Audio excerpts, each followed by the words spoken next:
ये कहानी है एक छोटे से गांव बलरामपुर की, जो प्रसिद्ध था सोहन और मंगतू नाम के दो दोस्तों की दोस्ती के लिए। सोहन और मंगतू बचपन से ही पक्के दोस्त थे। सोहन गरीब लेकिन बहुत ही ईमानदार और मेहनती था।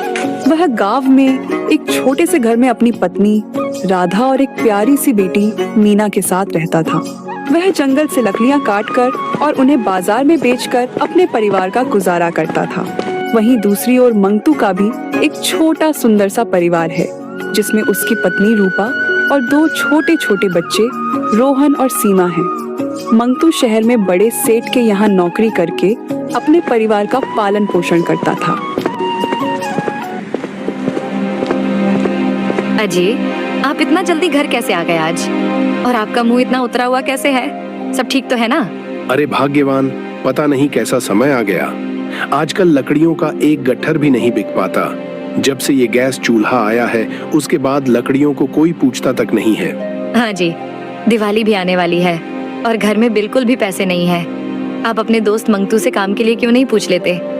वो तो शहर में काम करते हैं ना, शायद कोई काम मिल जाए। हाँ भाग्यवान, मैं आज ही मंगतू भाई के पास जाकर बात करता हूँ। कोई काम मिल जाए तो अच्छा है।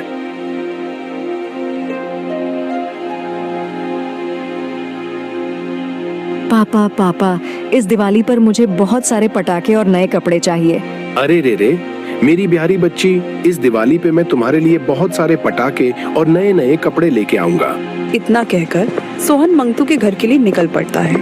मंगतू भाई, ओ मंगतू भाई, घर पर हो क्या? अरे सोहन भाई, आज अचानक से कैसे आना हुआ? मंगतू भाई, क्या तुम्हारे यहाँ काम करने की कोई जगह है? मुझे भी कोई नौकरी मिल जाती तो अच्छा रहता। देख सोहन, मुझे इस बारे में ज्यादा तो पता नहीं है, लेकिन तुम कल मेरे साथ सेठ जी के पास चलना। हम उनसे बात कर सकते हैं। अगर कोई काम होगा तो तुम्हें जरूर रख लेंगे। चलो ठीक है मंगतू भाई, कल सुबह वहीं चलते हैं। मुझे किसी भी तरह कोई काम चाहिए। इतना कहकर सोहन वहाँ से घर की तरफ चल पड़ता है।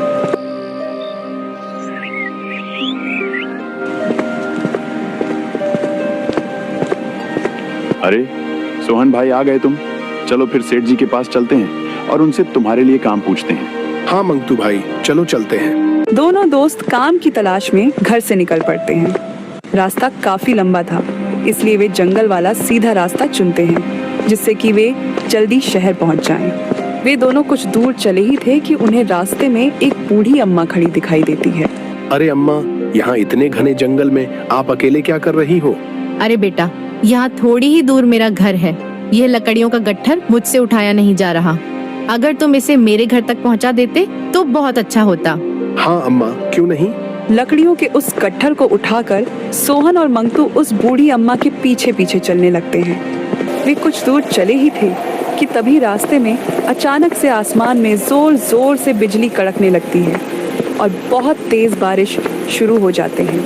वे जैसे तैसे करके उस तेज बारिश में ही उस बूढ़ी अम्मा की झोपड़ी तक पहुंच जाते हैं। तुम दोनों का बहुत बहुत धन्यवाद बेटा, जो तुम लोगों ने मेरी इतनी मदद करी। अम्मा, मदद करना तो हमारा फर्ज है। चलो ठीक है, अब हम चलते हैं। अरे बेटा, इतनी तेज बारिश में कहाँ जाओगे? ज्यादा भीगने से बीमार पड़ जाओगे। बारिश रुकने तक तुम लोग यही ठहर जाओ, फिर चले जाना। तुम लोग सुबह से भूखे होंगे, मैं खाना बना देती हूँ। आओ बेटा, खाना बन गया है, खा लो।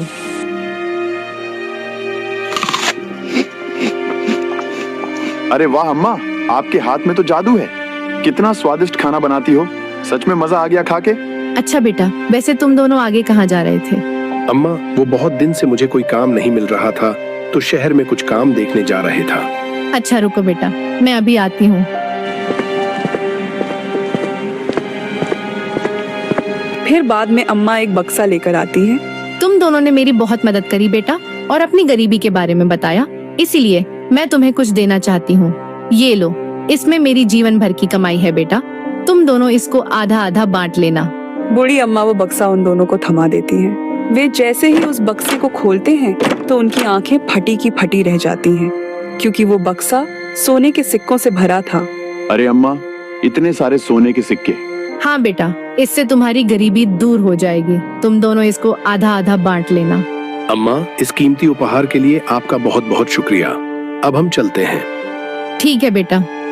वह बक्सा लेकर दोनों दोस्त घर के लिए रवाना हो जाते हैं। आज वे दोनों बहुत खुश थे।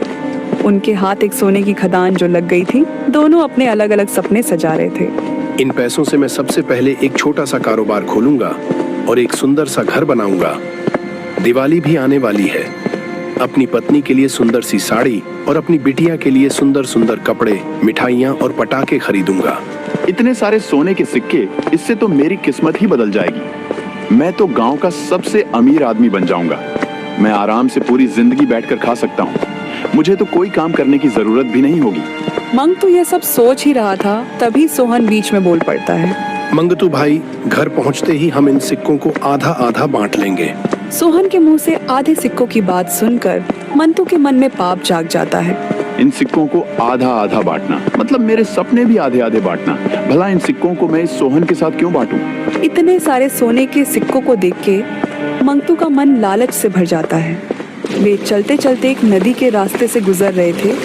तभी मंगतू को एक ख्याल आता है और वह सोहन को नदी में धक्का दे देता है। मंगतू भाई, बचाओ, मुझे बचाओ, मैं नदी में गिर गया। तुम इस नदी में गिरे नहीं, बल्कि मैंने तुम्हें धक्का दिया है ताकि सारे सोने के सिक्के मेरे हो जाएं। अरे मंतू भाई, ये सारे सिक्के तुम ही रख लेना, लेकिन मुझे बचाओ। मंगतू सोहन की एक नहीं सुनता है और वहाँ से खिसक लेता है और बेचारा सोहन पानी में डूब जाता है। शाम होते होते मंगतू गांव पहुँचता है। वह देखता है सोहन की पत्नी घर के दरवाजे पर खड़ी उसका इंतजार कर रही थी। मंगतू भैया, सोहन जी नहीं आए, वो कहाँ रह गए? वह भी तो आपके साथ ही गए थे ना? हाँ राधा बहन, हम साथ ही गए थे और सेठ जी ने उसे कल काम पर आने को भी बोल दिया था। इसके बाद सोहन वहाँ से चला गया था और मैं भी अभी लौटा हूँ काम से। मुझे समझ नहीं आ रहा, वे कहाँ हैं? वो ठीक तो होंगे ना? मेरा दिल बहुत घबरा रहा है। आप ज्यादा फिक्र मत करो बहन जी। क्या पता वह कोई दूसरा काम देखने चला गया हो और ज्यादा रात होने की वजह से वहीं पर रुक गया हो। आप सुबह तक इंतजार कीजिए, मुझे पक्का विश्वास है वह सुबह तक आ जाएगा। सारी बातें छुपाते हुए मंगतू अपने घर के लिए निकल पड़ता है। रात होते होते वह घर पहुंचता है और चुपके से वह उस बक्से को अलमारी के पीछे छुपा देता है। फिर चुपचाप सो जाता है। और उधर सोहन की पत्नी ने पूरी रात अपने पति के आने के इंतजार में गुजार दी। सुबह हो चुकी थी, सूरज अपनी चरम सीमा पर था, लेकिन सोहन अभी तक घर नहीं लौटा था, जिससे उसकी पत्नी बहुत घबरा गई थी। वह मंगतू के घर जाती है।